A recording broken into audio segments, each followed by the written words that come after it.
Shalom Bapak Ibu Saudara-saudari yang dikasihi dan mengasihi Tuhan. Kita bersyukur hari ini Tuhan boleh memberkati kita. Mari sebelum kita membaca dan merenungkan firman Tuhan, kita berdoa. Tuhan, terima kasih, kami bersyukur hari ini Engkau boleh berkati kami. Kami boleh ada sebagaimana kami ada. Ini semua karena berkat dan kemurahan-Mu. Sebentar kami akan membaca dan merenungkan firman-Mu. Biarlah firman-Mu boleh menguatkan, meneguhkan iman kami. Kami berdoa ya Tuhan di dalam nama Tuhan Yesus Kristus. Haleluya. Amin. Ayat firman Tuhan hari ini terambil dari Roma pasal yang ke-15, ayatnya yang pertama. Kita yang kuat wajib menanggung kelemahan orang yang tidak kuat, dan jangan kita mencari kesenangan kita sendiri. Amin. Demikianlah firman Tuhan, mari kita merenungkannya. Bapak Ibu Saudara, di dalam hidup ini ada orang yang kuat, ada orang yang lemah. Nah, yang kuat semestinya bisa menopang yang lemah, dan yang lemah mestinya bersedia atau mau ditopang oleh yang kuat. Ya, secara sederhana dalam hidup ini mestinya kita bisa saling melengkapi, ya. Kita bisa saling melengkapi, kita bisa saling membantu, ya. Apalagi dalam hal pertumbuhan iman.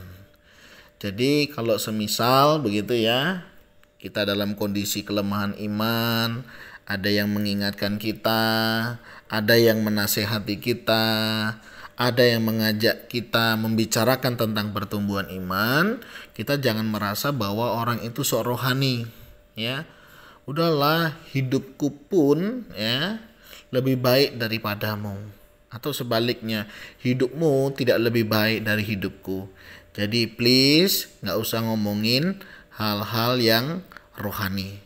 Bapak Ibu Saudara, hal ini seringkali kita dengar di dalam kehidupan kita. Semestinya ketika kita merasa bahwa diri kita baik-baik saja, rohani kita dan lain sebagainya, nggak perlu juga lah kita berkata demikian kepada orang yang mungkin mengingatkan kita, ya, atau menasehati kita tentang hal-hal yang sifatnya rohani. Jika memang kita sudah merasa rohani kita lebih baik, rohani kita bertumbuh, ya yuk kita berjuang bersama-sama. Itu mungkin akan jauh lebih menolong dibanding kita menilai orang dan berkata mereka sok rohani, atau kita lebih baik daripada kerohanian mereka. Bapak Ibu Saudara, hal yang sangat berbahaya sebenarnya di dalam pertumbuhan iman kekristenan adalah merasa diri kita lebih baik, ya. Padahal sadar tidak sadar setiap kita itu memiliki kelemahan. Nah, sehingga firman Tuhan di dalam bagian ini mau mengingatkan kita yang kuat dikatakan wajib ya menanggung kelemahan orang yang tidak kuat. Kenapa saudara kalau kita itu wajib menanggung kelemahan? Karena tentunya bukan hal yang mudah ya untuk kita bisa kuat dan bertahan. Menarik, di dalam satu terjemahan dikatakan kita yang sungguh-sungguh yakin akan apa yang kita percayai haruslah bersabar terhadap keberatan orang yang lemah keyakinannya. Jadi berbicara tentang kelemahan orang ini kita dalam pengertian gini, lebih bersabar, ya. Kadang kan kita pengennya tuh cepat ya. Kita pengennya cepat, semuanya serba instan, dan kalau bisa selevel deh pertumbuhan imannya. Kalau enggak itu nanti akan menghambat untuk yang lainnya. Nah, menurut saya Bapak Ibu Saudara, sebenarnya disinilah kesempatan kita sebagai orang yang percaya ya, bisa saling melengkapi, bisa saling membantu, bisa saling sabar menunggu begitu ya. Hari ini kita yang lemah ya harus bersabar di dalam memberikan pendampingan begitu, dan kita mesti mau untuk didampinginya. Karena kalau tidak ya kita nggak akan kuat bisa bertahan begitu ya. Menarik ya, saya tertarik dengan terjemahan ini untuk kita bisa lebih bersabar ya. Artinya kalau Bapak Ibu Saudara imannya sudah bagus, bertumbuh dengan baik, dan harus mendampingi misalnya mereka yang masih belum bertumbuh dengan baik, mesti sabar ya, dalam hal mengajar-ajari, dalam hal membimbing begitu. Nah, tapi yang didampingi juga begitu, mau bertumbuh ya, mau belajar. Jangan karena merasa diri belum bertumbuh jadi nggak mau belajar. Jadi kedua belah pihak mesti saling melengkapi ya.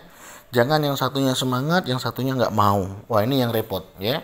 Sudah dikasih waktu, sudah diberikan pendampingan, tapi tidak ada kepeduliannya.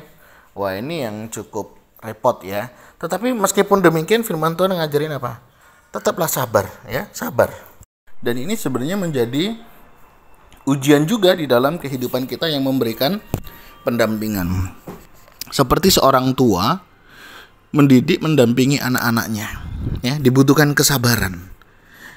Mungkin bagi kita yang sudah pernah melewati masa-masa itu, kita bisa melewatinya dengan jauh lebih cepat. Tetapi bagi mereka yang belum melaluinya, itu menjadi satu pengalaman yang tidak mudah. Contoh sederhananya begini.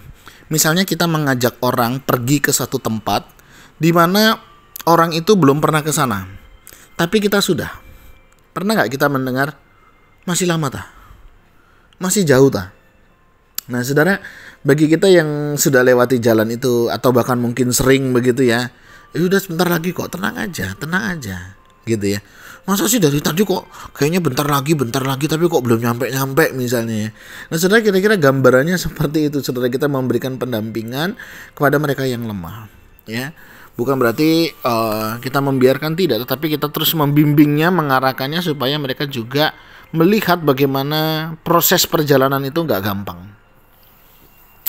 Contoh sederhana saudara ya, 1 minggu ini saya mengalami satu sakit gigi yang cukup menyakitkan. Karena gigi bungsu saya itu ternyata tumbuh, kemudian dia nyodok gigi depannya. Jadi hari-hari saya minum obat begitu ya. Saya pikir cepat sembuh begitu ya. Ternyata memang membutuhkan beberapa waktu. Kadang kita tuh pengennya instan gitu. Tapi ketika saya ketemu dengan teman-teman yang pernah mengalami hal yang sama, mereka juga mengalaminya. Dan memang gak mudah saudara. Tapi perlahan-perlahan bisa dilalui. Nah, sesabar itulah mestinya kita ya. Dan kedua belah pihak bisa saling melengkapi, bisa saling menolong ya, sehingga orang-orang yang sedang mengalami kelemahan itu atau memikul beban itu, mereka bisa tetap bertahan, mendapatkan pendampingan yang baik, dan mereka juga mendapatkan pengalaman tersendiri di situ.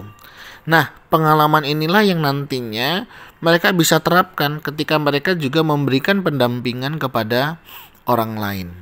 Ya, jadi mesti sabar memang di sini Bapak Ibu Saudara ya. Jadi pelajarannya yang kita dapat yang pertama, ketika kita diperhadapkan, dipertemukan ya dengan orang-orang yang mungkin misalnya kita sebagai orang yang kuat ya, dipertemukan dengan orang yang mengalami kelemahan atau pergumulan atau beban yang berat, kita memang diajak untuk mendampingi ya, sampai yang kita dampingi itu mengalami kemenangan. Wah, itu sesuatu pengalaman yang luar biasa. Ya, dalam pengalaman pelayanan konseling, kebahagiaan kita itu apa?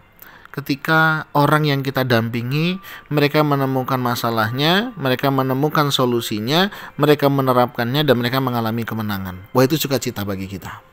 Ya, walaupun nggak mudah. Ya, kadang kita coba yang A nggak berhasil, kita coba yang B. Yang B nggak berhasil, kita coba yang C. Ya. Nah, sampai pada satu titik menemukan yang pas, ya. Dan keputusan itu kan kembali kepada klien. Dan nanti ketika kliennya sudah memutuskan dan mengambil pilihan itu dan mereka mengalami perubahan, wah, itu sukacitanya. Nah, semestinya demikian, ya, dalam hal kita memberikan pendampingan. Nah, yang didampingi juga begitu. Jangan bosan-bosan, ya, mencoba, ya, menemukan, ya, sehingga kita benar-benar dapat ketetapan yang tepat. Nah, ini yang menarik ya. Dan mari Bapak Ibu Saudara kita belajar ya di dalam bagian ini untuk kita boleh saling melengkapi. Dan kiranya Tuhan boleh menolong, memampukan kita, baik kita yang mendampingi maupun kita yang didampingi, sehingga kita boleh sama-sama bertumbuh di dalamnya. Tuhan, terima kasih. Kami bersyukur Engkau berkati kami. Dan bersyukur untuk firman-Mu hari ini yang mengingatkan kami. Untuk kami boleh saling mengingatkan satu dengan yang lainnya. Boleh saling menopang. Dan kami yang lebih dulu melewati perjalanan itu, kami juga boleh lebih sabar ya dalam memberikan pendampingan. Demikian juga yang didampingi, mereka juga boleh sama-sama mau berjuang, sehingga setiap kami juga boleh sama-sama bertumbuh, melengkapi satu dengan yang lainnya.